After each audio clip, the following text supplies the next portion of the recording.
You look so pretty. Okay. I like you. Yeah. You too. Okay, and we're live. Okay, what's up, you guys? Tara Ludovici, and I have my beautiful friend Letty here, Good. and I cannot wait for her to share her story. But before we get started, I'm going to check really quick, Letty, and just make sure that we are on the right page. I should be streaming to my Facebook, and I'm going to tag you in it. Yep. Oh, yes. Okay, I Do I have to there accept already. something?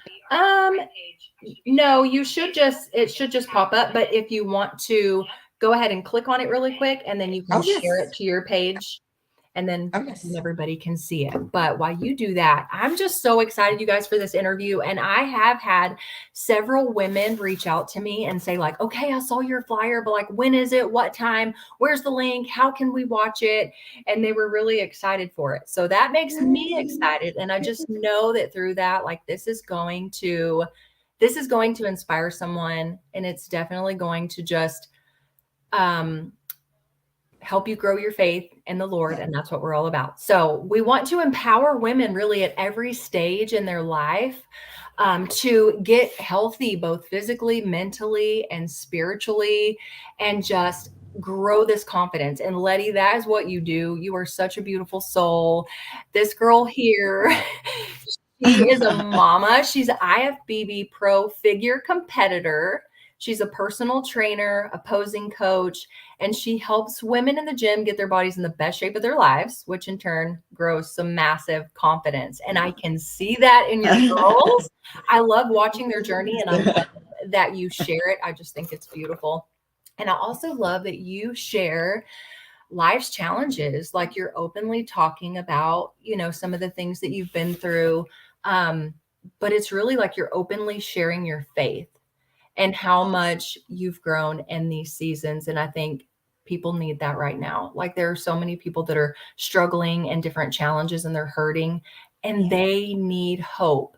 So by us being vulnerable and Yes. sharing those messy places, God will make a message out of our mess. And so that's what we want to do. We want, through this interview, just to inspire other women and really just help you look to the Lord. So we're going to be talking about all the things: being moms, Yes. kids, workouts. This girl has an amazing story. She's been in fitness for years. She just earned her pro card. So we're looking Yay. pro athlete here and my friends, so I can say that. So Letty, why don't you just tell everybody a little bit about yourself? Like, what's your Yes. background, your career, all that Everything. stuff.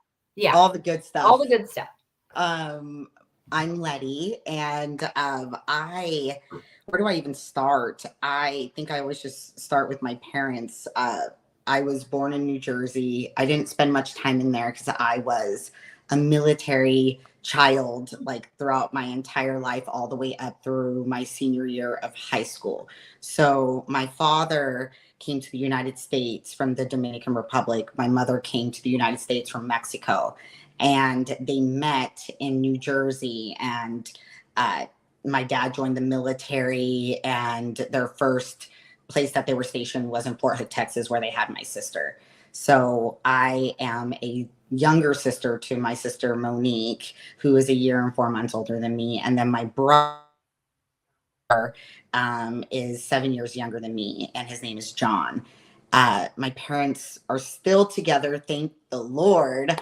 I think, that relationship that they have held on to all these years through all the trials is a major, major portion as to why I have fought for every loving relationship in my life, and understood that we literally have to fight for everything that is worth having in life. And that's like my motto, like everything worth having in life takes hard work. And that is a huge reflection of why I am the way that I am in life. I am the way that I am as a mother, as a wife, and as an athlete, because of them, and they never had anything easy coming to the United States, and then us all over the place with the military, having to reestablish ourselves I know I'm kind of segueing off, but like even my personality came from the moves.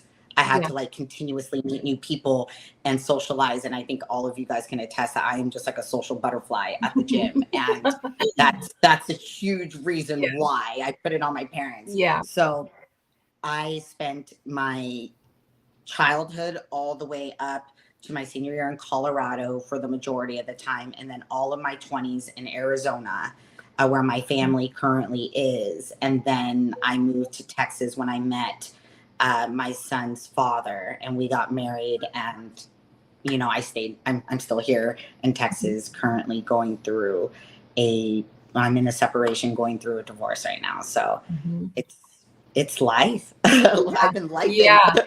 A lot of life. Goodness. Yes. And I love that you had that example and that your parents are still married. And that's very rare to see these days, but such a blessing, you know, and that's definitely hard work. No marriage is easy. I don't care how pretty it looks, you know, they've been through some stuff. So absolutely. Man. Yes. Okay. So how long have you been training?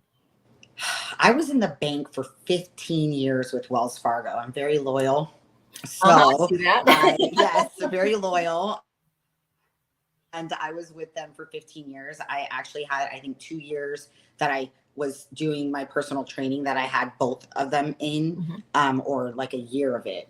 Yeah, a year of it. I was doing both banking and personal training. But I went into fitness back in 2016. I think it was November of 2016 is when I had my first show, but I got into it a year prior. So November of 2015, I started like going into the gym, trying to learn. I hired a personal trainer, and I just was like, I spoke Did you about already like, did you want to do a show as soon as you got in there? Was that your goal? No, you just wanted to like get in shape? I Or knew what was nothing about the bodybuilding world. I didn't even know a bodybuilder. Interesting. I didn't even care for bodybuilding. I think I had the vision that bodybuilding was, you know, really, really muscular women, the bodybuilding women. Like, you know, I would say I was far from that lifestyle. I was far from being known as a gym girl. Prior to that, I did like Zumba. I was always into like dancing. I even got my license in Zumba, but never did anything with it. I just loved Zumba classes. I went and got licensed. And I did not know that. Not many people spicy little Latina. Anybody that watches Letty's show, like, you're gonna see some dancing. Dancing was my first love. And so I was doing that, and what triggered it was in Arizona, there's a city called Scottsdale, Arizona, and there is just where all the clubs and the lounges and just going out is. It's like mini Vegas, you know, just all kinds of different things going on in Vegas, or in Vegas, Scottsdale. And we used to actually call it Scott's Vegas, like me and my girlfriends, because it really was kind of like it. And we would dress up. And I had gone through a breakup. I swear, these breakups in my life, God always gives me some divine purpose to like shoot me into the next chapter. I went through a breakup with the guy that I was with at that time. He was like my best friend. And I felt that the guys were very much not just like him. I mean, we went through our own thing, but in my mind, I looked at Instagram and all the girls that those men, you know, or all the men that were going out were like, would be like the bartenders, the, you know, the bar girls, and they all always looked so beautiful and their bodies. And I was like, oh my gosh, like, I don't want to just look at them and like envy at that time rather than admire. I think when I started building my own confidence, you end up admiring that they have that type of physique because you know what goes into it. But then I like envied them. Yeah. And there was one girl that I remember she had posted, it was like Genevieve. She had posted her before and after. And I was like, oh my gosh, I look like her before, like right now. And if that's what she looks like now, then like, you can do it. I can do it. I can do this. Yeah, I can do this. And so I found a trainer. And when I found her, her name's Edith Trinidad. When I found her, I chose her because I admired that she was almost 40 And at that was 28, I believe. She was almost 40. She had 4 kids at the time, and she was pregnant with her 5th, I believe. And her skin, her body, she looked better than like any 20-year-old that I like met. Yeah. And I was so just admirable that she was a mother, and I knew I eventually wanted to be a mom. So I wanted to be with somebody who mirrored, what I wanted, so that it inspire me on those days that I might have not felt like inspired. And so I went with her, and she trained me she did meal plans, trained me out of her backyard. And I just started dropping weight and falling more in love with like the process. Yeah. And that led up to me competing, because she ended up being a part of WBFF, which is more so like the fashion show type industry for bodybuilding. They do like a gown, they do a suit, it's like a pageant. Yeah. And so, but she kept telling me that I had the body for NPC. Yeah. And I was So like, she knew. And I love that. Sometimes we don't see our own potential, and it takes somebody else to step in and say, I see this in you. And doesn't it just like spark a little fire? Like, oh, yeah. I love that. And so that can be encouraging to us too, to always, if you do see something in someone, if you see a trait maybe that you're not using, like tell them, because you never know what that could like unleash in them. It really is true though, because I had no idea. It was like she was speaking a different language to me. Like she was like, you should try a show. You're like, what? NPC, like showing me these things, and I'm like, I'm gonna walk on stage in that. Like, I don't know. Yeah. Saw like the effort that I pushed, because I was always an athlete, and so she saw, what I committed to, and so she said, you should try this. And so we aimed for November 2016, and it was like a year training with her, conditioning, kind of pacing it out, and we entered the show, and it just ignited the rest of my career with bodybuilding. That's awesome. And so so you did the one show. How many shows did you do before you moved to Texas? So I was a bikini athlete. I had Edith as my coach for my first one, lifestyle, and then into that show. And then when I fell in love with the sport, I did not win. I think I got second call outs, and I was like super devastated, because I really thought I had what it took. And it was my sister who didn't let me like give up. She was like, I remember how much you love the process. Why stop something just because you didn't get the outcome that you want? She's like, go back in there. Journey. Yeah. Like, why not? Go back in there. She's like, what do you have to lose? All you lost was a bunch of weight. And now, like, you have a whole new lifestyle. You don't drink. You don't go out like every weekend. Like, you have like a focus on yourself. She's like, why don't you just keep going, kind of see where it goes? That's so and good. So, and I'm so glad. She's such an influence in my life. You'll hear more about her too. And I was just like, okay. So I found a coach that was in NPC, and her name is Renee Harshey. And she just elevated, was Pro Physiques in Arizona. And so I did the first show, then I did a second one the following, I think it was in 17. It was like in the summer, July of 17. And then I got 4th, I believe, at that show. Then I went to Pittsburgh, because I got qualified, and that show was like, if you made top 5, you got qualified to go to Pittsburgh, North Americans. And so I went there as bikini, placed 4th in my first national show. I absolutely loved that show, and there's something very divine about that show too. I was gonna say, someone there was a friend of mine on the plane. She said that she likes to like write down her goals, and then like she would put it underneath her pillow, like manifestation. Like, she wanted to really envision herself winning the show, and she had written it down, like, I will become an IFBB pro at Pittsburgh North Americans 2018 or 2017. Date on it. And I remember her telling me that on the plane, and she ended up winning her pro card. And that show did the same thing, but I wasn't very specific. I just said, I will win my IFBB pro card at North Americans. Yeah.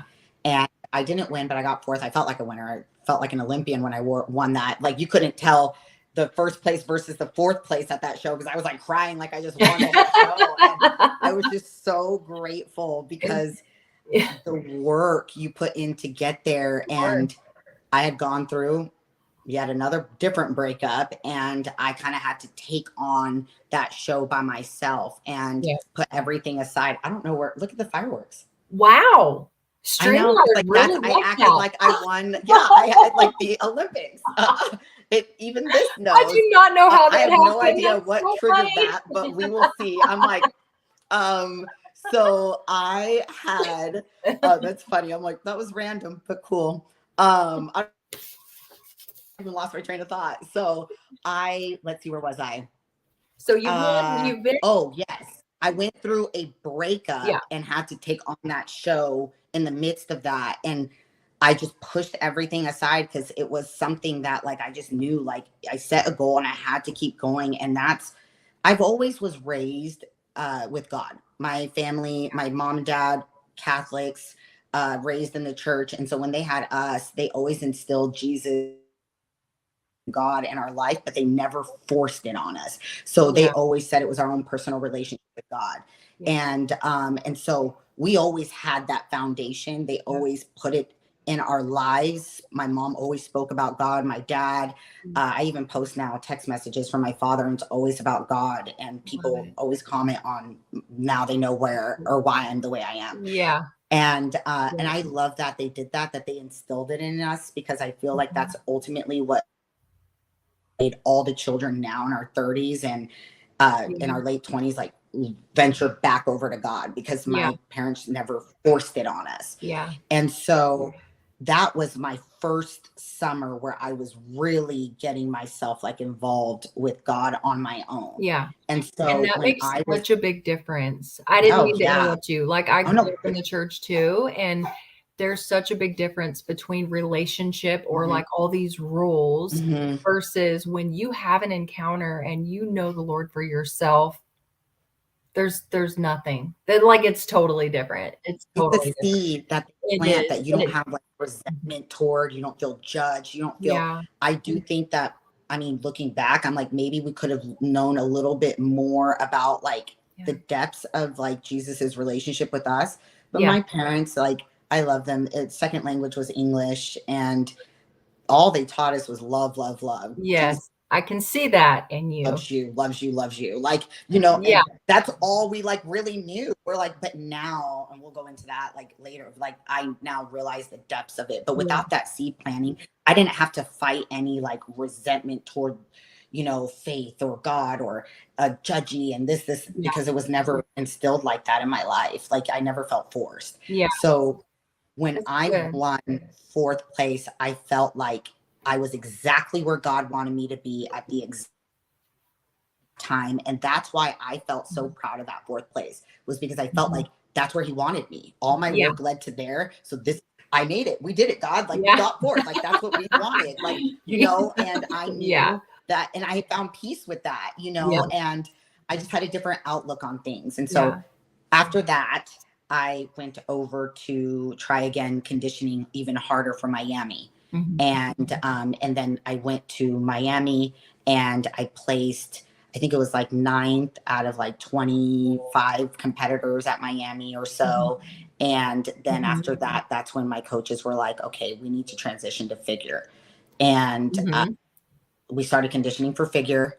And 2 weeks before I was supposed to step on stage, I got in a car accident. And that was in August of 2018, no, September of 2018. And I actually detached my middle finger from my wrist. Oh, wow. All I kept thinking of was like, I didn't even realize the adrenaline was the airbag deployed and it snapped my wrist. Like I had it, like, I don't know where it was, but it went like this, and this bone. My goodness. Yeah. And so you couldn't lift a weight. You can't train. No, you can't do nothing. Physical therapy was little 2-pounders, and I was like struggling, and it was all over. I was like, oh, this is done. It's over. Yeah. What was harder for you in that injury? Was it physically or like the mental challenge of it? Mentally. Yeah. Mentally. Very much so. And I was going to say, it just like dawned on me right now. I felt like I had like an epiphany. Like, I think God has been trying to teach me patience my entire life, Yeah. because that mentally was very hard. Like, I ended up breaking out really bad. I was so deep in a depression because I saw this goal Yeah. and didn't see anything stopping it, Yeah. and it stopped abruptly and life kept going. All the other competitors on my team just kept going. Yeah. And I had to You were stop. I sick. had to have surgery. I Oh, had to man. rest. I had to go through therapy, had to be very consistent.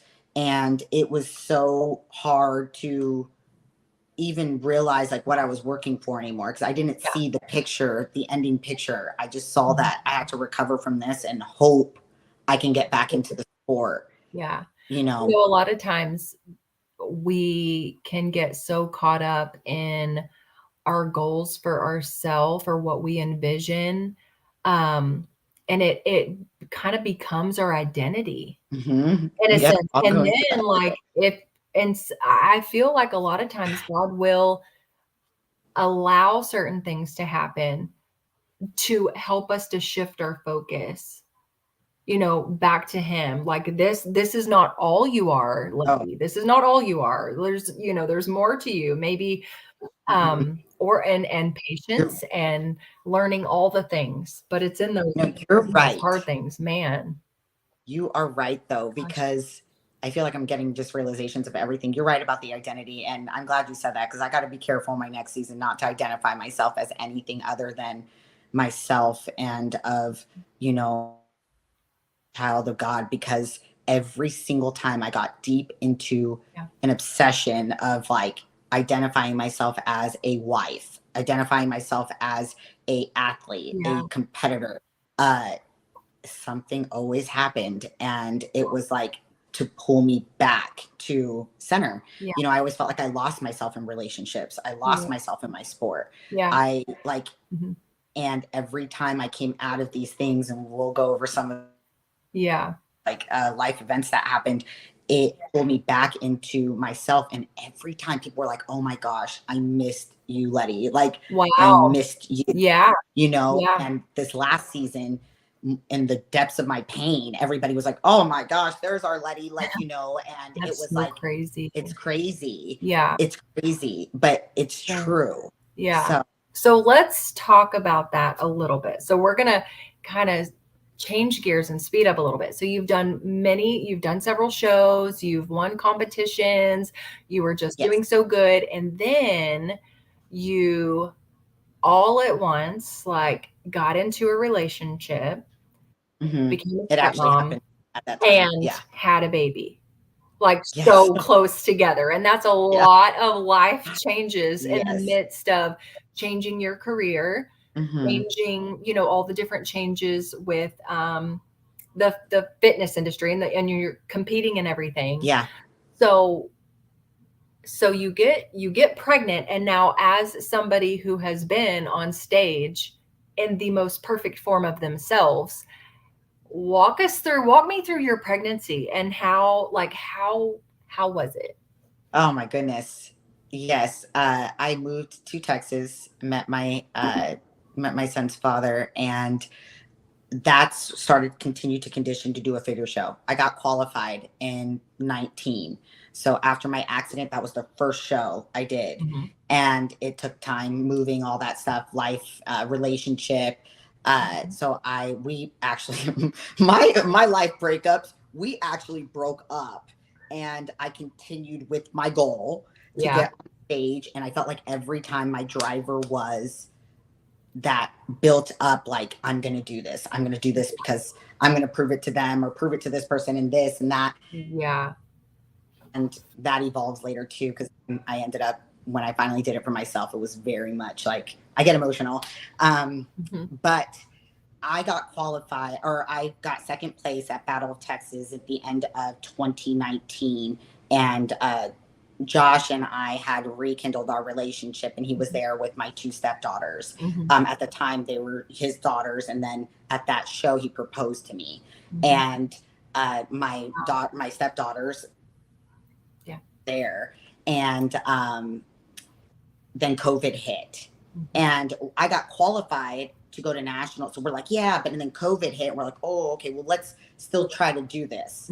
And then we found out I was pregnant. And I always wanted to have a baby. I always wanted to be a mother, but you get so in tuned in your goal that you kind of forget. You're like, later. Yes. Oh, yes. And like, I want to become a pro. I want to keep going. Like, I don't have time to have a baby right now, but we'll get there after my pro card. Yeah. And God had other plans. I got another road stop. And so this time my wrist was still intact or my finger was, but I found out. And, you know, when I look back, it is, again, sad that you put yourself in such an identity, because I was not happy at all when I found out I was pregnant. Like Josh was, he was happy. And I'm grateful he was happy, because I remember taking a test. I didn't want to take a test all through my life. Unfortunately, I had premarital sex throughout my 20s, and, you know, but all through my life, I was like taking tests, making sure everything was okay. Oh, I feel it. I know this is like, you know, and the one time I did not think, I'm like, no, can't be. He was like, I have a feeling you are. And it was one thing. I took a pre-workout, thought maybe I just felt sick. It was the only time I threw up on during my pregnancy. Oh, wow. And I was like, oh my God, something's wrong with that. I know Josiah was so good to me, my son. I was like, oh, get rid of that supplement. That pre-workout was terrible. And Josh was like, I think you need to take a test. And I'm like, okay. So I took a test, and I remember he was in the restroom, and one of them, I was in the other restroom, and I saw it, and I was like, oh my gosh. And I went to the door and was like, Josh, I think we need to talk. And he didn't even realize I was taking it, because I held it off all night and then took it in the morning. And I threw it under the door, and he came out and was just like, oh my gosh, we're pregnant. Like, you know, oh my God. Like, you know, and I was like, ugh. I was like, I'm never going to be able to compete again. Like, that's all. Wow. Like, you know, and I look back and I'm like, oh, I get what you mean about being present. Just be present, be there. Like, what a gift. Like, I try to teach this to all the girls now. Like, don't worry about your body. Don't worry about these things. Like, just enjoy the moment. Now that I know the outcome that you can accomplish in general in life. So that happened, and then COVID hit hard. And I felt like, I mean, that's, you can ask whatever you're going to ask. I felt like that's kind of where we. Yeah.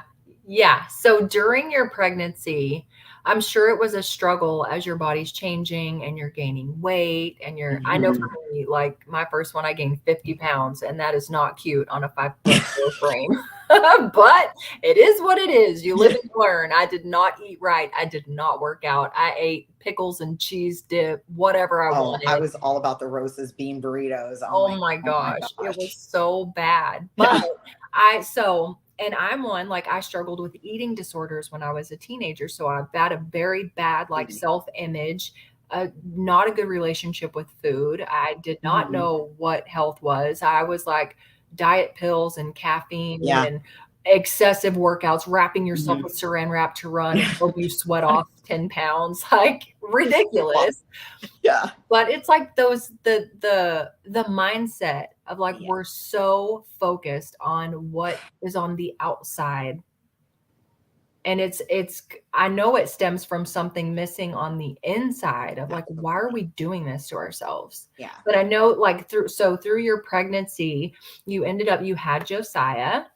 And then after you had him, how was your transition back into like training? I know you struggled with a little postpartum, and I know a lot of women do, and it looks different for everybody. Some it's, you know, maybe they're depressed, or they have this like disconnect from their baby, or so I know there's several different aspects of it. So what was your post? Okay. And I will rewind really quickly too, because you touched on a few things. You had mentioned going from that physique to that, to being pregnant and your body's growing like rapidly. I definitely would say what really what was really hard on me is that I always was like, oh, I am going to be one of those fitness pregnant girls because I'm going to work out all this. Well, COVID took that away from me. The gyms were closed. And so for me, it was just a lot of walking. I didn't get to do all of that gym stuff and be this in shape pregnant girl. I was just pregnant, Yeah. and I was so shaming of my body. And I know we touched on this before we started this. There was one point in my pregnancy, I actually started like bleeding, and I was just so bad to myself, my mind, so stressed about my body changing and that I was going to have to do this all over again and catch up. And will I ever? And Josh had to take me to the emergency room at like 1 o'clock in the morning. And I was just, I didn't know what was happening, but I remember driving to the ER. Josh couldn't go in there with me because of COVID. So I had to, again, Oh, that's so scary. Alone moments in my journey and taking on really hard things alone. He stayed in the parking lot, but like I had to go in there not knowing what was happening. Yeah. And when we were driving, I just looked out the window and I was like, God, I promise you, if you can just keep my baby like inside of me, like I will not shame myself. And like, I will not, because this is the body you chose to grow him. And at that point, we just found out he was a boy. And they ended up like doing the ultrasounds ever to get that to happen. And it just ended up being that the placenta was in front of him. So every time he hit it, it was shedding pieces of the placenta that was causing bleeding.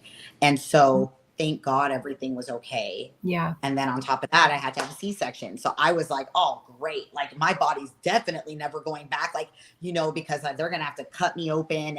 And it just is unfortunate that the whole time everything is about like how my physique's going to look later. How is it? So I had always preached about self. And like when you get into taking care of yourself, you start to really appreciate yourself. Like I didn't want to just, carelessly give myself to this prior to Josh, like to guys that were interested in me because of my physique. I wanted them to get to know me. I was doing a lot of like my Bible studies. I was doing a lot of podcasting, like listening and really reading a lot of books. And I was really developing mentally, physically, emotionally, and spiritually. And that's what I felt so good with Josh. I felt like, oh, okay, like this is all this work I'm doing within myself and it, gravitating toward this person. And then when something like that happens, pregnancy and then C-sections, you realize like that your body changes a lot faster than your internal self, like your mind, your that's spirit. Good, Letty. So it just didn't align. I just got feels like that was good. I realized how much work I still had to do. And it was crazy to wrap my mind around that. Like, wow, I thought it was so much further ahead than I really was. Yeah. So when I had Josiah, I don't know if, sure all the women that had C-section, all of us that had babies can see that we look in the mirror like, what am I dealing with right now? Like dumpster fire. Like your stomach is no longer tight. And, and then you see this scarring that looks like, I was like, what is that? Like, and it just was, it was terrible. It was terrible mentally. And so being exhausted and then having these thoughts of yourself, like it weighs very, very heavy. And then on top of that, having to just be shoved into the motherhood, breastfeeding, that feels different. That's, everything. It did a number to, me personally, and I then knew that, once I'm going to get out of this, I need to really talk to women about like, you cannot identify yourself with a physique. The physique is always going to change. Even when we're, going through our cycles, we get bloated and then, oh my gosh, I feel like I'm so big and I'm so gross. Like the things we tell ourselves are so ugly. Yeah. And it drains you. It does. And it really, go ahead. I was going to say, I heard you say something the other day that you were like so taken back at how you had grown, like your body had just been through this Ah, miraculous yeah. thing, and you, like, it was a miracle of life, and you birthed Mhm. this baby, and it was just so beautiful. But you I'm were just so, like, we put more emphasis and more, like, celebrate more the 1 or 2 pounds that when the we number lose comes every down week on the in scale. check-ins over Yes. that we just grew this Yes, and entire human mhm, that like literally God like sent. I always felt like when Josiah came, it was like the purest thing, closest thing to oh, heaven that I would ever get to. mhm, Like he mhm. smelled, it makes me emotional.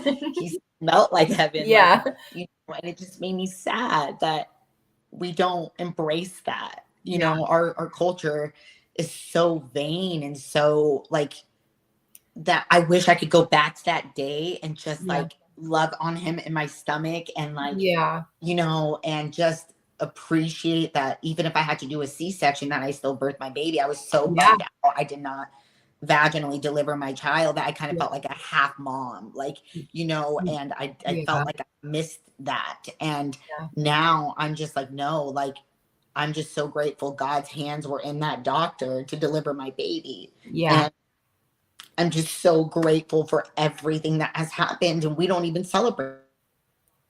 We yeah, celebrate, oh my gosh, I made it to, 120, I made it to this. yeah. And instead of like being appreciated that there's a lot of women that have lost their babies and never made it to that Oh delivery of a baby that gosh, was alive.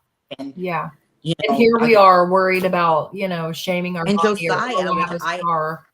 I was gonna say too, and sorry to interrupt you, babe. Like I was gonna say, in Josiah, another testimony I need to share is Josiah was born without a heartbeat. Oh gosh. He flatlined, Mhm, and I didn't hear him cry when they pulled him out. I remember Josh being so scared, and I was so didn't know what was going on. It's like on so many drugs, mhm. and the NICU team that came in, they saved him. And the doctor that resuscitated Josiah, or the nurse, was actually the nurse that I was trying to request to have a switch because I didn't like her attitude. I felt like her energy was off, and And she saved your baby. I started. It was time to start pushing, and she was the nurse on duty, and I was literally in the process of trying to get her switched. Oh, She just wasn't wow. as warm and bubbly as like all the other nurses. And I heard you can request a different one if they don't make you, and happy. And she was great, but just more dry. And Mhm. she was the one that ended up resuscitating Josiah and getting his heartbeat. Wow. And I'm just like, God is so God, you good. heal. I swear that word God is like a trigger of tears. Me and my girlfriend always say that. Yes. Every time one of us is like, so God, it's like we just start crying. Already, yeah. But like, so that was like miracle number one. My little baby, he is a miracle, and all babies are. And I just Yeah. wish I was more present in that. So if I can give anything to any women out there, it's just be present. Your body is so resilient and can handle anything. It will get to where you want it to, even more powerful. I feel like we bodies, like it's so delicate during pregnancy. Like I always watch the movie Apocalypto. I don't know if you've seen that movie. Mel Gibson produced it, and it's back with the Aztecs, or the Mayans. It is the Aztecs, and they show the natives. And one of the women, she's pregnant, and she had a baby in the water in the Uh-huh. midst of like, this war being fought, and Wow. she delivered the baby in the water, had the baby, had her toddler stuck in this hole, and just her power, like how she was Yeah, still taking care of her like 2-year-old yeah. while she was delivering. I was like, oh my gosh, we are warriors. Like We we are really are. this Yeah. vessel of strength. And and so I was like, I don't want us to treat ourselves like we are just these delicate little things. That's why when I see women at the gym that are pregnant and they're lifting, I'm like, go That's girl, like awesome. that is Yes. awesome. Like, Yeah.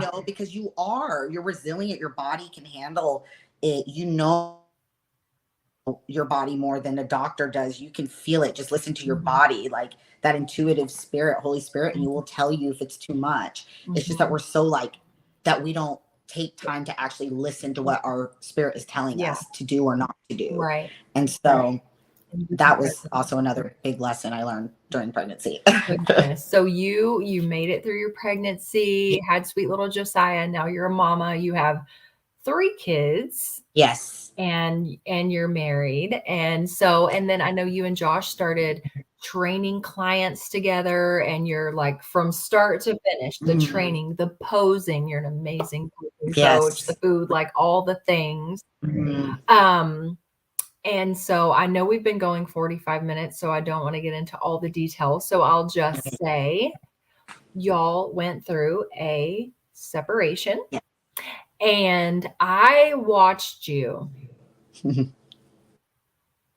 go through the hardest time of your life and still show up every day and pour into women and pour into your son and pour into everyone else.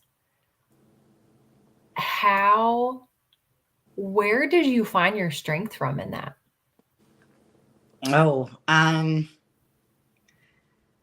I think honestly, I get taken back because the fact that so many of y'all have like reached out to me and defined it as strength when I felt not strong. Yeah. Sorry, it was. Yeah. But when I look back, I'm like really proud of myself. I really understand what it meant to surrender yourself to God. I didn't know what to do. Like, I think when felt so anxious of like you can't control anything, the only thing to allow you to breathe is to just let it go. But I didn't know how do you just let go of your family, or how do you just when you want to take care of it. And I felt like that's when I had to really lean on my community, my godly community, not even picking y'all. I just started praying for the right people to come into my life, and then that the people that needed to exit my life exited my life. And I swear it was like as soon as I let that happen, God just started moving in all these people. And what I think the biggest thing in that, and what I'm proud of myself, is that when society wanted me to just give up on him or give up on us, I kind of felt like, well, yeah, right. That's what we do. A spouse makes a mistake, or, something in that nature happens where you betray or you hurt that relationship, that trust, you let go, move on. But even when I felt I wanted to, you came into my life even deeper and really brought me around the community I needed to be around, and the Bible studies, or even just our conversations we would have. And every time we'd read in scripture, there was like nothing that told me that I was supposed to give up on my marriage.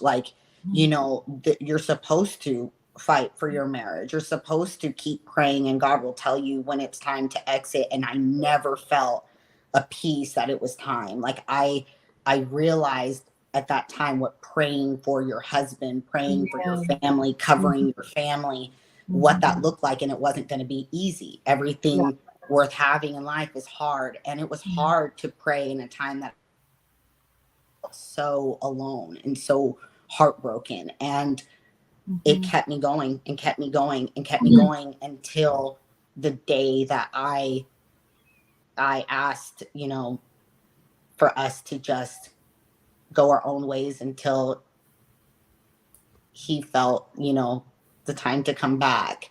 And it took a long time, and that. It was not right away. It was months and a year, I feel like, and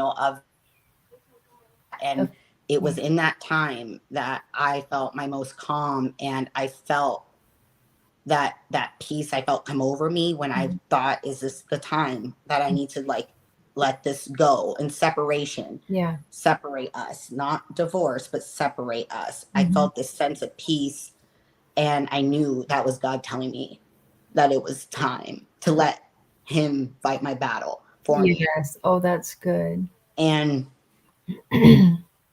that's where I found my strength, is because every time I read scripture, or every time somebody was brought into my life, it was like they just would say these beautiful, loving things and revert back to the Bible. And I felt like I never had that happen so many times. And I was like, this is God bringing the people into my life. You know, I saw the admiration and the love that this community had for my husband, me, my son, my girls, my family. And through y'all's eyes is like what kept me wanting to continue to hold that reputation or that influence that we had in our community. And I kind of took it on my back, like even being a parent. God was in everything. But God was in everything. I acted in the way I acted was because of God. I would see what would happen if I seeked my own vengeance. Not good. You know, what will happen is better off leaving it in God's hands. I understood what it meant to be still and be silent. Like, let them talk. Let them talk. God will present me to them at the right time. And I didn't know when. Again, patience. And y'all just kept pouring my family. I saw the community come and stock our pantry. I saw the community come and pay for my show. I was going to quit because it felt selfish to do something for myself during this time. And it was like everybody just kept supporting everybody. And it was through that push to get, again, to stage with a broken heart. It was through that push that I saw and witnessed the energy God would give me to get through each of my days and to still take care of my son alone. While trying to understand the changes in my life. And those everyday miracles is what built my passion for God and what grew your faith. What grew my faith. It's like, I now understand he is there. I understand he's always been there. And we can go on for hours, all these miracles that have happened in this 8 months, you know, and I recognize all the little and big miracles. And, you know, nobody's perfect. Like, even myself, I'll get angry. I get upset when I hear an opposite side mocking my faith and saying like, oh, but you're supposed to be a godly woman. You're supposed to, and those things hurt. But at the same time, I'm like, no, you know what? Like, if you're going to mock me in this, and I'm not saying him, just in general, mock me in my faith, like, then I'm doing something right, because, you know, I'm reflecting something that you can take that jab at me when other people, you know, when they face turmoil, if they don't have a relationship with God, they're really not. Nobody's just going to come up to somebody who's like, oh yeah, but you're supposed to be a woman of God. And they're like, I never really said I was, you know, or show that. But like me, I am proud of that. And I understand that through my relationship with God, that none of us are perfect. And that's what gave me grace in this situation. That's what made me want to seek forgiveness. That's what made me want to just accept the now and understand that God can redeem anything. He can turn this hardship into something beautiful. And I might have lost the most precious relationship of my life, but I gained an entire community. Like my birthday, Josiah's, like, you know, our Christmas, it was filled with so much love from our community. So I understood now what it meant. Like, you know, God will bring it back in like tenfold, like amplify, multiply, triple your blessings. And I felt that everything was coming to life in the word. That's how I knew it was real, is what I'm trying to say. Like, everything we read became real in the darkest times of my life. And I've never been a person that suffered like depression. I believe I had anxiety, but I can tell you now, like, the enemy would have taken me out this last year if I didn't have God. Like, he would have taken me out. I think that was the first time my family was very saddened by the way I was just diminishing. I felt my entire identity was leaving me. Especially we were on a platform where people knew our relationship. They identified us together. So to have to face all of y'all and not really understand what was going on, I had to keep moving forward. I am very thankful for my sport for that too, because I feel like my sport has taught me that you don't just stop in the middle of prep when things get hard, or if you have a hiccup, you have to keep going. And Yeah. that's how I kind of felt like I went on an autopilot, like, Letty, we got to keep going. We still got to be a mom. You still have to be a coach. You still have to be an athlete. You still have to be a woman of God, and you still have to be a wife, because it wasn't over yet. Like, it might be in actions, but I was still honoring my role as a wife. Thank you, Tara, because you saw it and it makes me emotional. And I want to say too, like, through this process of, you know, there were talks, and there were like, what do I do? And what about this? And what about that? And there are so many, like, God has an answer to everything. And it's not, he doesn't have an answer that's going to give us the outcome, but he has the answer to how can we be obedient to him and allow him to, like, let the chips fall. Like, he knows what he's doing every time. And I feel like in the hardest, darkest times of our lives, if we will just call out to the Lord, he will prove himself, and he will show himself. Like, how many times were you praying for something? Really, like, oh my gosh, there it is. Like, literally, it came to me. Oh my like, gosh. Somebody just felt led to do this, or somebody felt led to do that. Like, it felt like a game. Like, it felt like I'd be like, oh my gosh, I don't know how I'm going to pay this bill. And you remember I told you, I like $50. put my visor down, and like money fell down, and I was like, where? Like, it became comical. Like, I was like, oh my gosh, like it was happening like that. It was happening like that. Or, you know, but you know what, Tara, I've said this multiple times, and I know everybody who knows me knows how much I love and adore my family, how much I love and adore being the wife of Josh. You know, this time period, I could never take back.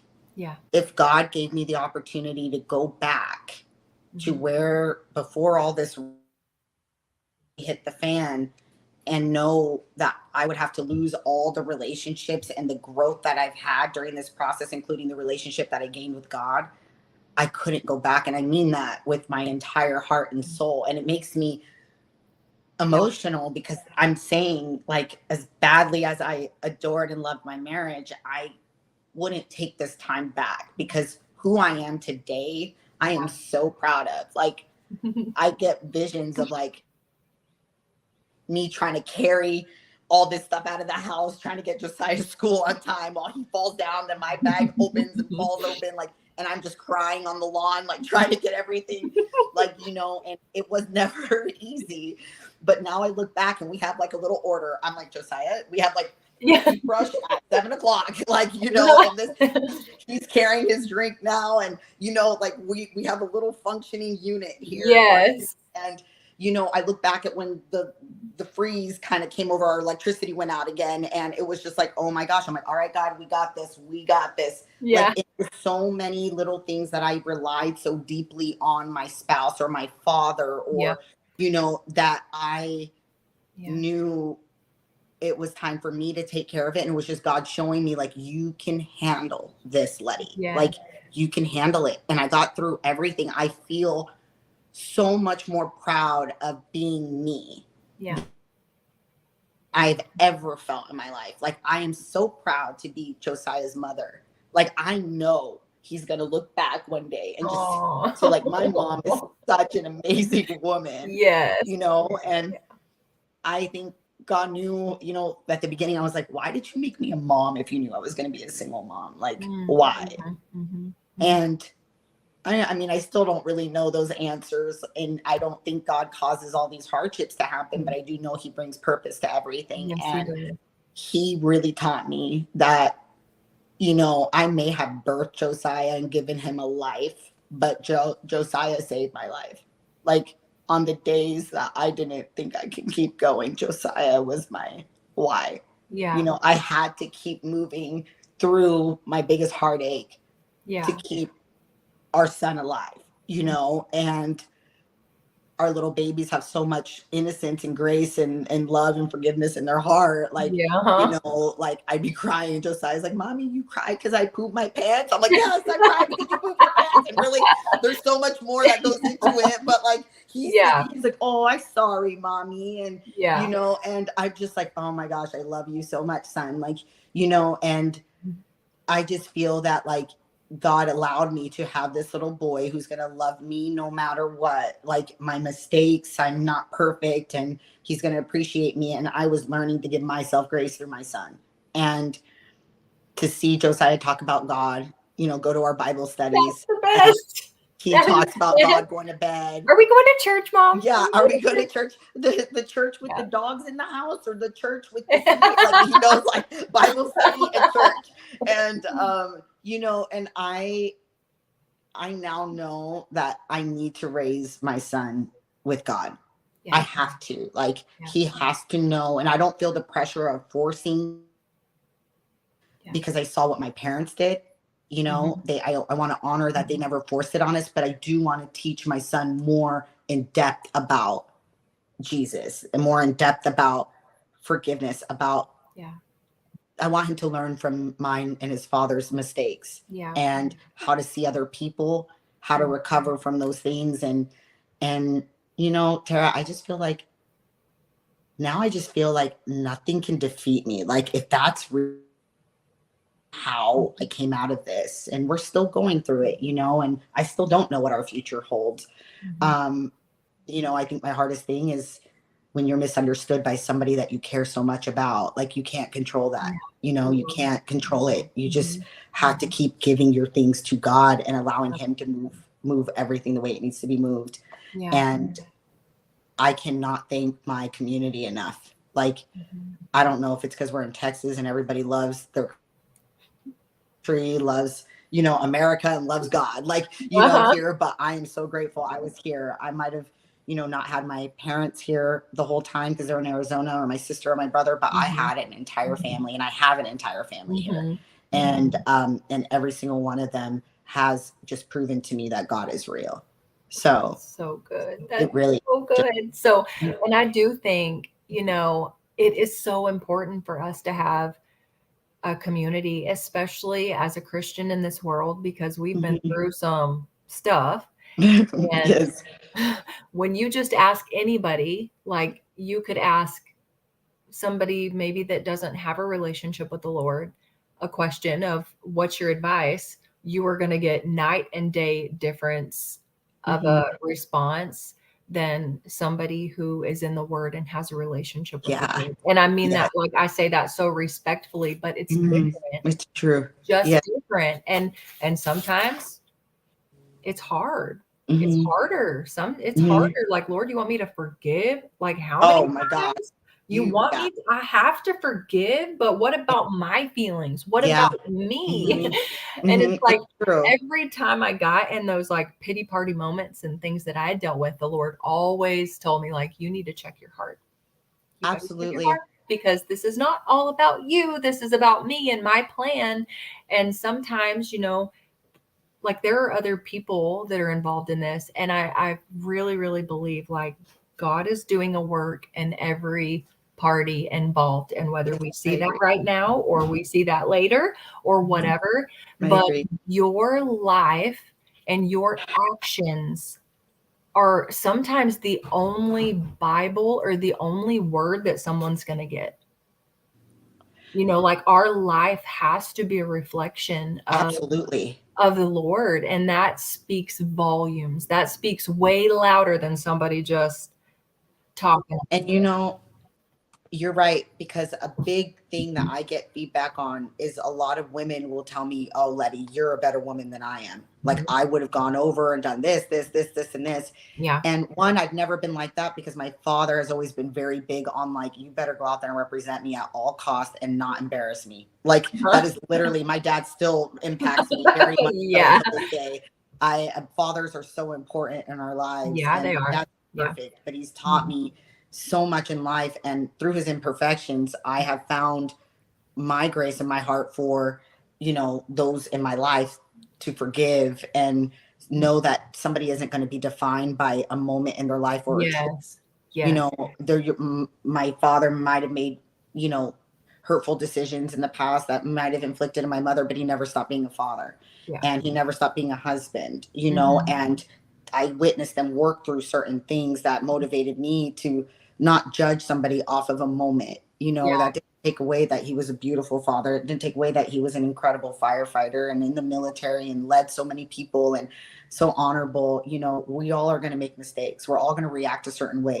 But like for me, a lot of women that gravitated toward me and my Instagram is like, they're like, you know, everybody's in everybody's business, but they're like, we scroll through this person's like, okay. And then we go to yours and it's like, you're not saying anything. You're not vindictively throwing things out there. You're not, you know, you're still being who you are, a mother, a woman of God, an athlete, a friend. And they're like, ow, what? And I told them that's what's hard is that when you're in the word, you understand that God sees everything. And I'm kind of like, take a break today, God, because I'm about to go in. And then I'm like, no, because then you understand, am I pleasing the enemy or am I pleasing God?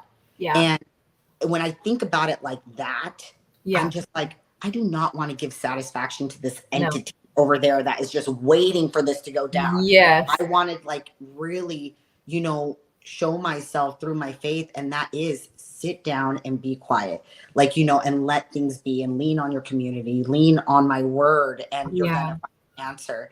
And, you know, and again, there might've been times that I might've reacted in a conversation that later I'm like, oh God, I wish I didn't say it that way. But I feel like when you recognize what you could have done better and you just give it to God, he'll always make it turn out for the better good. Like, and it becomes like a lesson. And I'm just super grateful for all of it, because I think that something that was so hard for me to do is not react in ways that were the obvious that society would react, is actually captured so many people to be interested in like how I handled something that many people go through, and they all seem to handle it pretty similarly. Out of reaction, you know, in the flesh. We just get so in the moment and just react. You know, and I'm teaching my boys and have been like, you have to learn to control your emotions. If you can't control your emotions, you are going to be tossed around like a little rag doll in the ocean for every single thing, whether you're sad, happy, mad, you're just going to be, the enemy is just going to use that. So we have to control. And every emotion is temporary. Every emotion is so temporary. Oh, yes. And so happy, sadness. Like I literally would be like so heated and so like hurt. And I'm just like, okay, the biggest thing was playing worship music for me. Oh, that's so because it's kind of hard to do bad things when you're hearing like, Jesus music. Like, and you're not gonna let me tell you while like is being played. So like, it's like, but it resonated so deeply with me, and like it made everything feel so peaceful. And I mean, it opened. I mean, we can go on forever because it opened up gateways of like, I understood what I'm listening to affects the way that I react, or you know, now I feel like I can't even listen to like rap or anything on a constant basis. I feel like I'm just like, oh my God, like I hear every word. I never heard every word of a rap song until now, and I'm like, oh my God, did they really say that? Yes. You know, and it just affects you differently. And so you know, you just start to change your surroundings, like, you know, just and the people come to you, the right people come to you. And I love how we all see each other, you know, and then you start to want that community more because you don't feel judged anymore. I feel like they see me for me. And it's not, I mean, even when I would go to Bible study, like I'd be showing up in my short shorts and I'm in the car like, oh my gosh, Tara, I am not. Oh, we don't care. Go bring it. And all of y'all are just like, like hugs and loves. Bring it in, your little short shorts, like, you know. And I'm just like, oh my gosh, I can't. And now I'm like, I don't even care. Like, you know, I know y'all see me for me. Y'all were my cheerleaders when I was on stage at my pro debut, like, you know. And you just, it's a different level of love that you can't replace. And so it's been a journey. That's so important. Well, I'm so proud of you and watching. Thank you. And just beautiful. It really has. Even to me, even in the mess, it's been beautiful because I've been able to watch what God is doing in you and in your life. And I Thank know you. what Josiah is seeing and what is cultivating in his little heart. I think is just beautiful. I just have to like thank you, Tara. Like genuinely, you were my lifeline. Mhm. And if I gave you feedback, what I loved most about you was that you allowed me to be angry. You allowed me to say bad words. You allowed For instead of being sure. like, no, Letty, like you're disappointing God right now, Letty. Like, like I think there was one time I even called you and I was very angry at God. Yeah. Like, and it wasn't even like I look back and I know I wasn't I was desperate for a Sure. solution. Yeah. And you just saw me from my heart. You knew me. Like I could say something and you knew that isn't what I really felt, but you let me feel it. And like then fueled me with love and fueled me with God's word. And you were always available for me. Like, I need scripture. I need something. Please, Tara, like tell me, like, Yeah. and you were always sending just the right thing. Or I think even what you taught me too is if someone's on your mind, Yeah. send them what's on your mind. You Yeah. would send me scripture like random 5 o'clock in the morning, 6 o'clock, like, and I'm like, how did she Yes. I love when and that I happens. also again witnessed that God is like, Yes. oh, let me sprinkle this on this person so they can reach out to her and do this. And, and he's going to get to you, Yes. if you allow him to get to you. And Yes. I just thank you so much. You were so divinely placed in mine and Josiah's life. Like Mm. you, like y'all saved my life. Y'all saved Aw. mine and Josiah's life. And We we love you. We love you guys so much, and it's been such a blessing. I've loved it. I mean, I think it helps on my faith journey too, because there were times, maybe I'd think of something or the Lord would say like, "Hey, maybe you need to share this or that." I'm like, "Are you sure? Like that's Mhm. different." But hey, okay, cool. Yeah. And then But hey, I got you. so I think it helps on both sides because I've been in the deepest, darkest darkness of things that we have gone through. And my friend Yesenia was one of the ones that would always pray with me and give me the right word and pray over me out loud. Yeah. And it's like, I don't know, it just fuels you. It's like you said, like a Yeah. Yeah. lifeline to just get you Yeah. through a little bit at a time. So I do think Yeah. having somebody that can pray with you and that you can be totally honest with and that you can Yeah. just And then bring it back. Bring it yes, back. yes. Yes. And Like, and then it's like, okay, we're going through all this and we know that it's a mess and we know this is how we're feeling, but what is the truth? Like, what yes. does God's truth say? Yeah. Because I might be feeling like this, but really this is what is true. Yeah.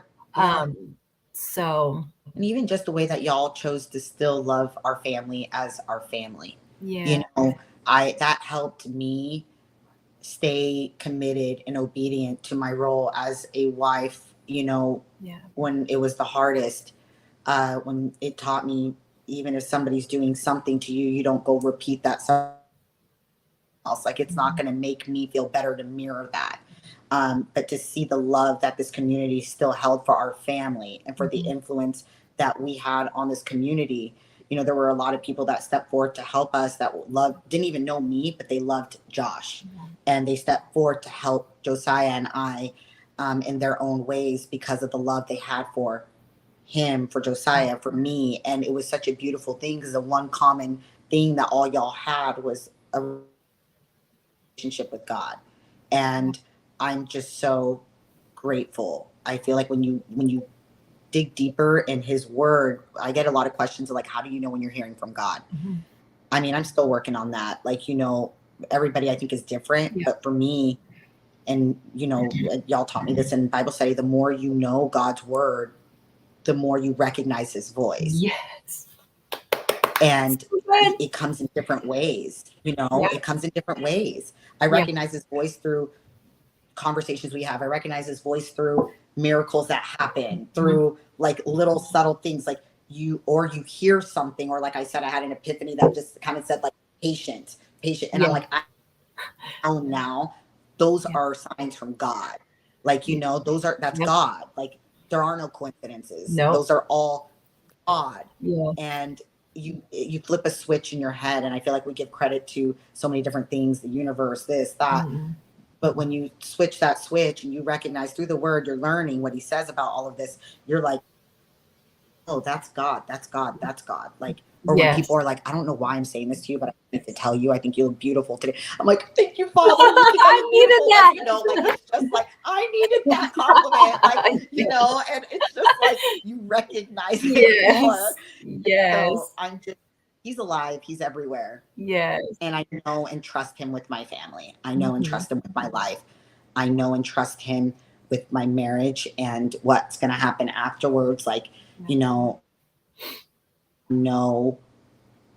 I just know that everything is going to be okay, and how okay looks, I don't know, but it's all going to be okay. It is okay. And I just got to stay focused on that. Yes.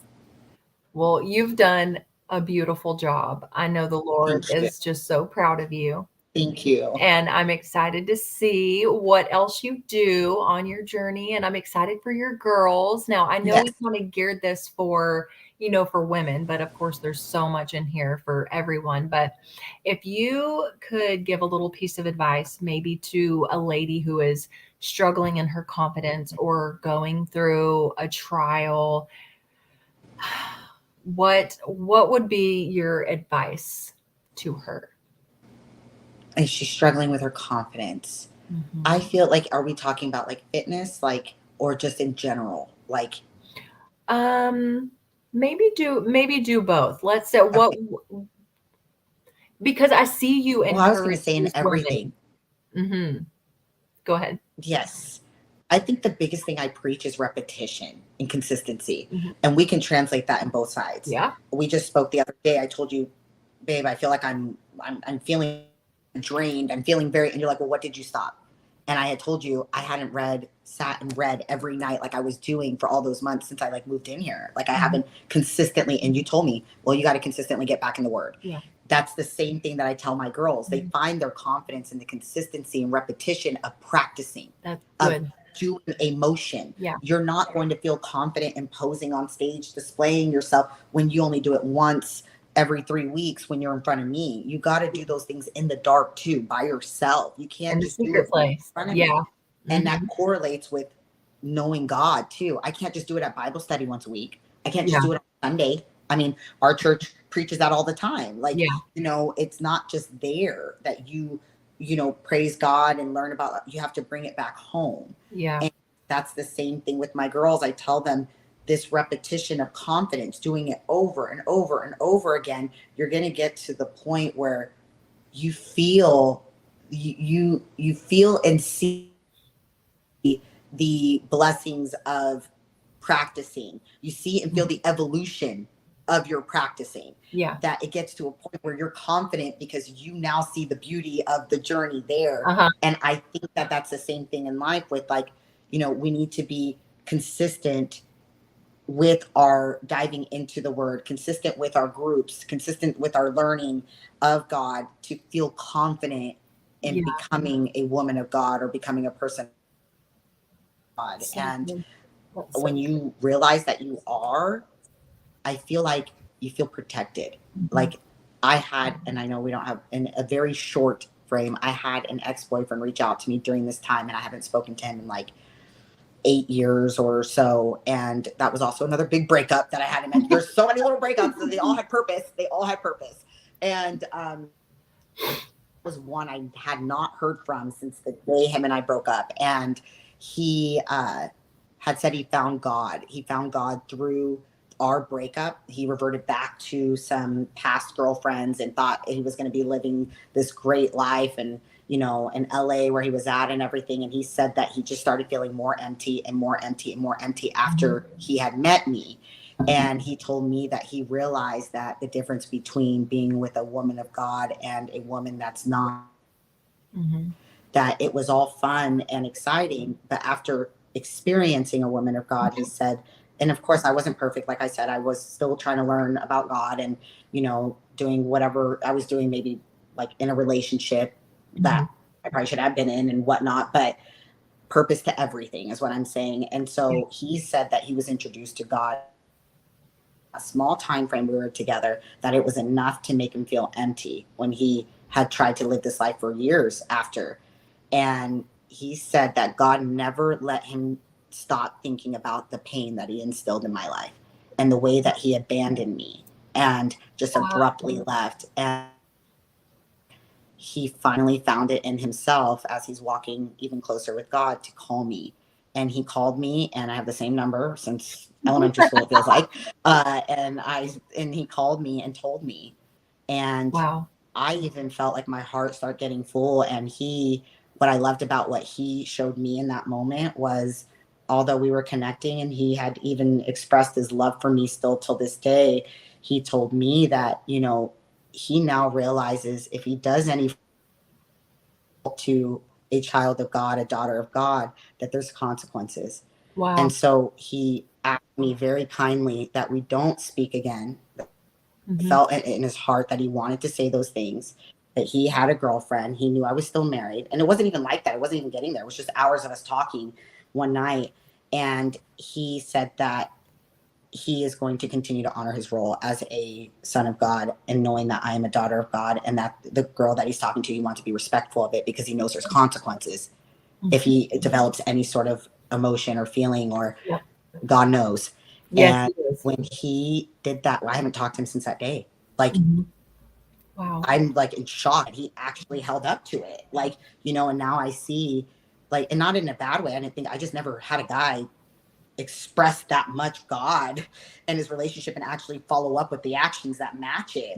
And he honored that. And I was like, wow. And he had told me too, I hope that this will display like what you need to find when you discern between the right time of taking someone back or taking someone new in. He's like, there's a difference between men who know God and men who just introduce themselves to God. Like, and like, even all my girlfriends were like mind blown at his message and how he held up to it. And I'm so grateful, because that was one of my biggest heartbreaks too. And it was so nice to hear the impact that my heartbreak didn't go in vain. He found God through it, and he recognized God when he found God again, he said later, because he recognized the feeling of being genuinely loved through our relationship. And he realized that the match was God. And now the clue. He's the missing piece. Yeah. I know we try to. That's good. Yeah. I know we try to fill ourselves with all the other things, with the titles, with the busyness of life, with what the world says success should look like, with all the things. He touched on that too. Yeah, because he was LA, like living the life, and then IFBB. I'm telling you, it might be fun for a little all bit. These things. He's like, I promise you, it all comes that ain't it. It's like simple life, and a godly home. Like, he has his son and his children. Like, he's so at peace. And he made peace with me. He made peace with it. Like, and it's a beautiful thing. That peace that you can't replace. And so now I know what it looks like, and I'm grateful God showed me that. Like, this is what it's supposed to look like, and I hope a man honors me like that one day, where they can be in an interaction with somebody who's attractive and nice and connecting, but they're like, Letty's not worth hurting because her father is watching me. He is going to ruin my life if I don't be careful. Like, and that's why I should just live in peace, because God's got my back. So, that security you feel when you start to get to know God. That he's going to handle it. So why should I seek vengeance or do something if I know God's going to handle it? And what God will do, the most masterful way he will work it out, it will be with those lessons like that guy had, where it's going to be like, wow, that was so impactful. I'm literally not going to be able to move on until I correct that, or until I, fix it. Yeah.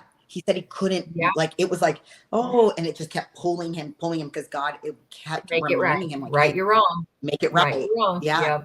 And show me you can do it right this time. Like, and I did. And I'm so grateful that there's men out there. And that also proved to me that, like, we can be so off the deep end, but God can restore anyone who is willing to just say, yes. He said he had to hit rock bottom. he said he hit the rock bottom of all rock bottoms, and God found him there. Yeah. And that's, so his point too was, let things flow, he told me, because he was like, why stop something that can lead to a rock bottom that's going to open their eyes to God? Yes. And when he said that, like, I was just like, wow, like, why would I stop anything that may help someone find that? Yes. And surrender it to God. Yep. He has a way. So, yeah. Oh my gosh. Well, Letty. He does. Man, Yeah. I thought we'd go, you. Like 30 minutes, 45 minutes, but we just chatty Cathy. Yes. Thank you so much for of course. being Thank here and you. sharing your story and being vulnerable. I know it's not It's easy, not easy. 1, to go live, and 2, just to, share all those intimate pieces. But I know that somebody needed to hear that. I'm sure somebody is struggling, and God will use it all. And so I just thank you so much. And so you guys, if you are still watching at this point, Miss Letty Villafana, did I say that correctly? Yes. Okay. Yes. You can find her on social media. She's on Instagram and she's on Facebook. Follow her. She does great like workouts. You can see all the stuff that she's training her girls, which, by the way, I'm starting tomorrow. I've never that's right. And I am so excited for my pro debut on Letty's story.